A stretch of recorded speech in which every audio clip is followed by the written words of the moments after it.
Hi friends, welcome back to my channel Sai Tech Guru. In today's video, I'll talk about the initial impressions about the Moto Edge 20 device. Yes friends, it's been day one of using the Moto Edge 20 device and it's been very much initial impressions only. So what are the things I noticed during this process of testing? That is what I'm going to exactly tell in this video.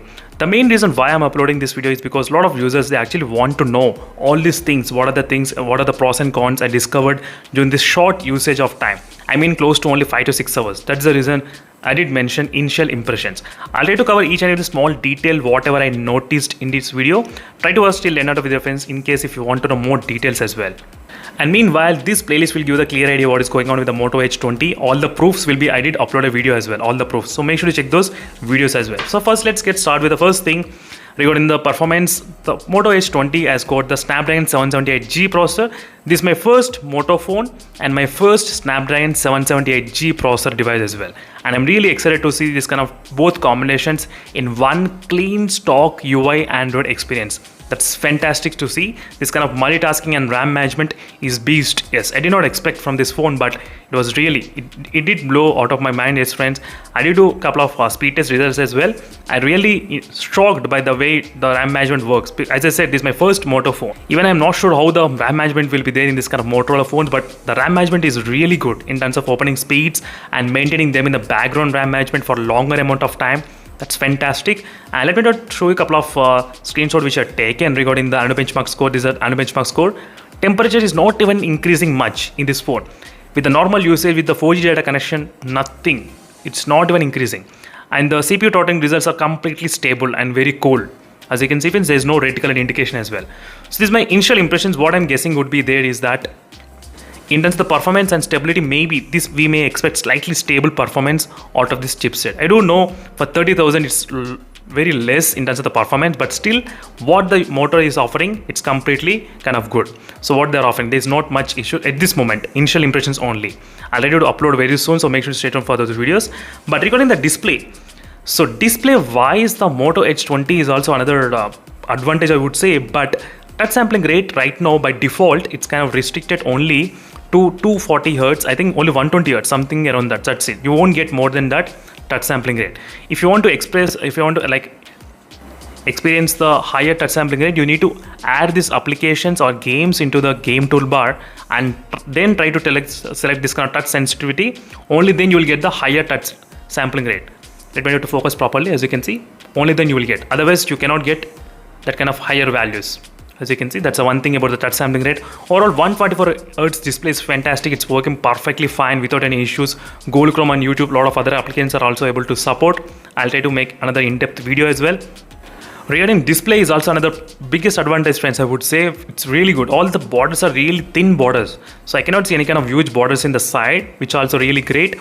But the brightness is slightly, I'm concerned about the brightness. That's the thing which I need to test. Outdoor visibility, that's a kind of slightly I'm having doubts, but make sure to follow. Definitely I'll try to do my testing as well in depth on the display.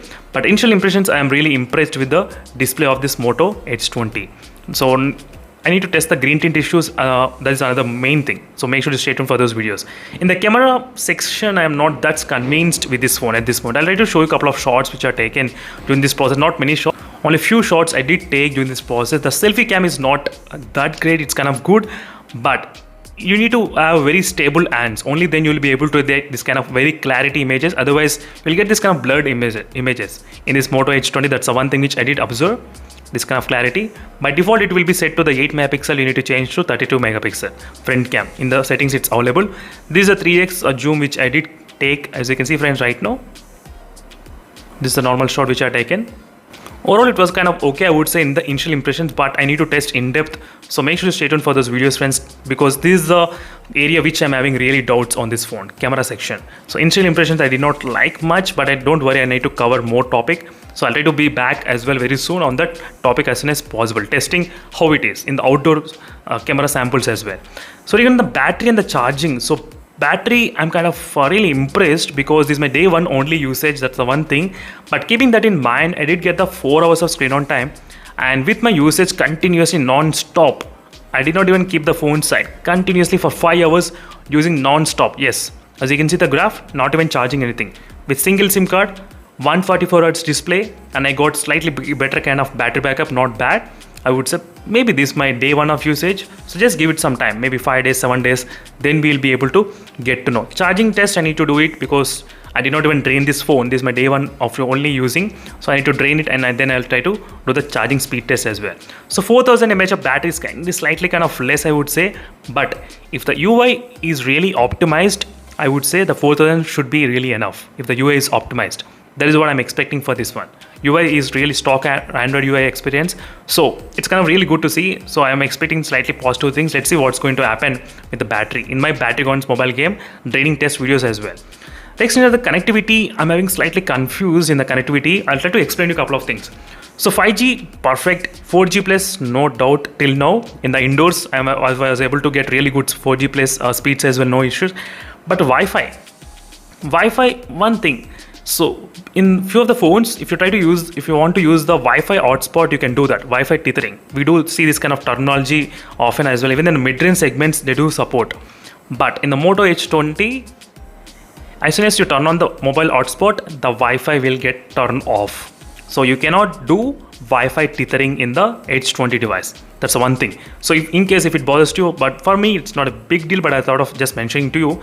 Next, another thing is about the 2.4 GHz transmission link speed, which I'm really focused on other smartphones. That's what I'm going to exactly demonstrate in this segment as well, in terms of the transmission link speed, what I'm getting. So this is a transmission link speed which I'm getting. I think I did see maximum of close to 144 Mbps transmission link speed. Same kind of situation like other phones. So which I did see in this kind of, I think iQOO 7 also has got same kind of issues. 2.4 GHz, 144 Mbps of transmission link speed only. These are the two things which I need to test it again. Wi-Fi speeds, I'll try to do the in-depth testing. So make sure to stay tuned. So camera and the Wi-Fi connectivity, these are my hotspot which I need to test it. Build quality wise, wow. I did not expect, to be frank, this much of lightweight. So when I gave this phone to my brother or my parents, and they were really shocked by the weight of this phone it has got. Because whenever you want very less weight phone, the screen size you need to compromise. Small screens, only then less weight. But big screen with the less weight is very rare combination to have. That's the biggest plus point, but there is no 3.5mm jack and there is no dual stereo speakers. That's another drawback. But still, keeping those things aside, the build quality is absolutely beast in this phone. I did love. So if you ask me, forget, I won't be using the dual speakers every time. And I won't be using 3.5mm jack every time. But whenever I try to hold the phone, I should feel very light. That is what my main purpose. It depends upon the one user to other user. The preferences will change. I cannot talk for everyone, but still, for me, this is what bothers me, that I did like the build quality. But if you keep the phone on the table, as you can see, it's kind of wobbling here because of the huge camera bump. That's kind of slightly annoying me. That's a kind of drawback. That's the kind of thing. And when you try to tap the phone, it's like something, a clicking sound you're getting, some loose sound. I'll try to do another in-depth video as well. Something weird sound I'm getting. I'm not sure from where I'm getting. I need to do those kind of testings as well. Very soon I'll try to upload. But initial impressions were really good with this kind of build quality. I did like, even if you leave the 3.5mm jack and other ports as well. But UI, the software updates, wow. This is as I said, this is my first stock Android UI experience, and my initial impressions were completely blown out. I don't even regret, not even once, of buying this phone because of the UI experience I'm getting in this device, which is very smooth, very fast, and which solves like most of my problem. I'm planning to change my daily user driver as well, this phone. Yes, very soon I'll try to do that, because I did like this kind of very fast interface in this phone. That is what I did like. I'll try to upload a lot of videos, friends, so make sure to stay tuned for those videos. Don't worry, I'll try to solve all the doubts whatever you are having on the Moto H20 as soon as possible. This is just an initial 5 hours of experience only. So just imagine after 2 days or 5 days what the experience gonna be there. So make sure to stay tuned by subscribing, and definitely follow my playlist. Only that playlist will give you all the idea what is going on. Only this playlist. Try to follow the playlist. Don't forget to follow it.